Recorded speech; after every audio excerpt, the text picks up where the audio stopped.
ನನ್ನ ಪರಲೋಕದ ತಂದೆಯೇ, ನಾನು ನನ್ನ ಪರೀಕ್ಷೆಗಳನ್ನು ಎದುರಿಸಲು ಸಿದ್ಧನಾಗಲಾಗುತ್ತಿದ್ದಾಗ ಅವುಗಳಲ್ಲಿ ಯಶಸ್ವಿಯಾಗಲು ನಾನು ನಿನ್ನ ಕೃಪಾಪೂರ್ವ ಸಹಾಯಕ್ಕಾಗಿ ದೀನತೆಯಿಂದ ಕೇಳಿಕೊಳ್ಳುತ್ತೇನೆ. ನೀನು ಎಲ್ಲಾ ಜ್ಞಾನ ಮತ್ತು ವಿವೇಕದ ಮೂಲನಾಗಿದ್ದೀಯ ಮತ್ತು ಕರ್ತನ ಭಯವೇ ಜ್ಞಾನಕ್ಕೆ ಮೂಲ ಎಂದು ನಾನು ನಂಬುತ್ತೇನೆ.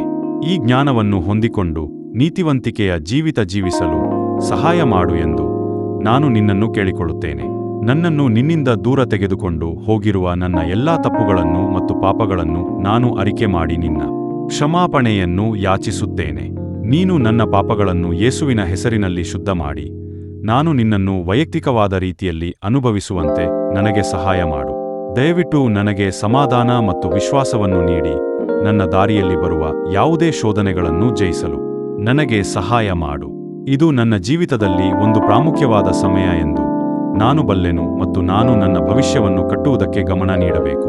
ನಾನು ಗಮನ ತಪ್ಪದಂತೆ ಅರ್ಥ ಮಾಡಿಕೊಂಡು ವಿವೇಚಿಸುವಂತೆ ನನಗೆ ಸಹಾಯ ಮಾಡು ಮತ್ತು ನನ್ನನ್ನು ಅತ್ಯುನ್ನತವಾದ ಜ್ಞಾಪಕ ಶಕ್ತಿಯಿಂದ ನನಗೆ ಸಹಾಯ ಮಾಡು.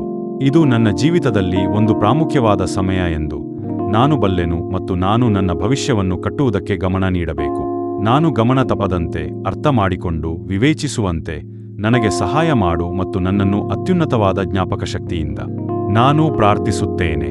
ನಾನು ನಿನ್ನ ಶುಭ ಮತ್ತು ಪ್ರೀತಿಯಲ್ಲಿ ನಂಬಿಕೆ ಇಡುತ್ತೇನೆ ಮತ್ತು ನೀನು ಎಲ್ಲವನ್ನೂ ನನ್ನ ಒಳಿತಕ್ಕಾಗಿ ಮಾಡುತ್ತೀಯ ಎಂದು ನಾನು ಬಲ್ಲೆನು. ನನ್ನ ಜೀವಿತದಲ್ಲಿ ಎಲ್ಲವನ್ನೂ ಪರಿಪೂರ್ಣ ಮಾಡಿದ್ದಕ್ಕಾಗಿ ನಿನಗೆ ವಂದನೆ. ಯೇಸುವಿನ ಹೆಸರಿನಲ್ಲಿ ನಾನು ಪ್ರಾರ್ಥಿಸುತ್ತೇನೆ. ಆಮೆನ್.